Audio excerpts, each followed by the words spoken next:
दुश्मन की पहली जान कब निकलती पता है? जब अपने दुश्मन को सामने देखता है, उसकी चाल से सामने वाला दहल जाए, ये पहली जीत होती है।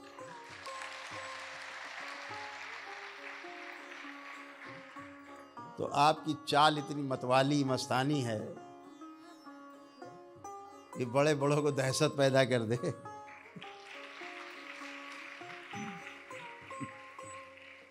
तो जो दहशत पैदा होती सामने वाले में, ये दहशत किसी को डराने के लिए नहीं है, ये दहशत उसमें इसलिए पैदा करता है दरबार, उसके अंदर कुछ इच्छाएं पैदा करता है कि यार काश मैं भी इसकी तरह मतवाला हो सकता।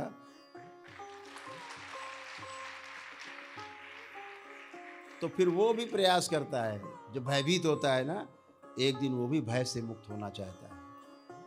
हमेशा ध्यान रखो, जो भयभीत होगा वही भयभीत करता है, और जो भय मुक्त होगा वही दूसरों को भय मुक्त कर सकता है। यही उपाय है, यही क्रम है, दूसरा कोई उपाय नहीं। किसी को भयभीत करके आप निर्भीकता से नहीं जी सकते, ध्यान रखें। किसी को डरा करके आप निर्भय होकर नहीं जी सकते।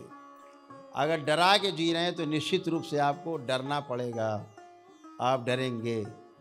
इसलिए ध्यान रखो, निर्भीकता से हमें जीना है, एकदम निर्भीक, और दूसरों को भी निर्भीक बनाना है। भयभीत ना हो लोग, समझने के लिए प्रस्तुत हो। आपको देख करके ऐसा वातावरण समाज में निर्मित करना है, इस तंत्र को ऐसे फैलाना है कि हमारे परिवार से सुगंध जो उठे ना, पूरे मोहल्ले में फैल जाए, मोहल्ले से पूरे जिले में फैले, जिले से पूरे देश में, पूरे विश्व में फैल जाए।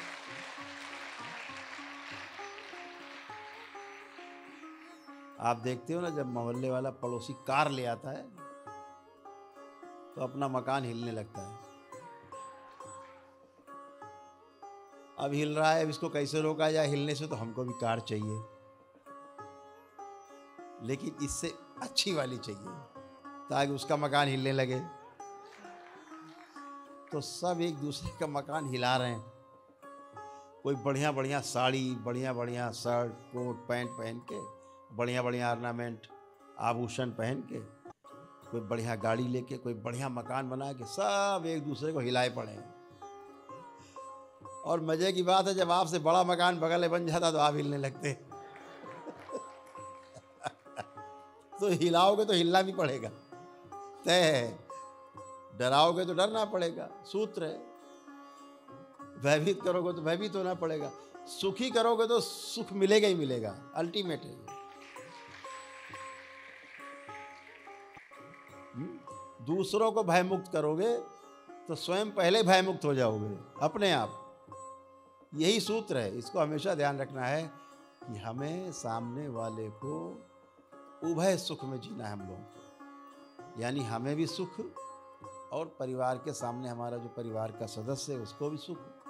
हम में सुख, हमारे मित्र में भी सुख, हमारे परिवार में, दूसरे परिवारों में परस्पर में सुख, और उभय सुख, यानी दोनों एक दूसरे को सुखी देख करके सुखी हों। ऐसा वातावरण समाज में निर्मित करना है।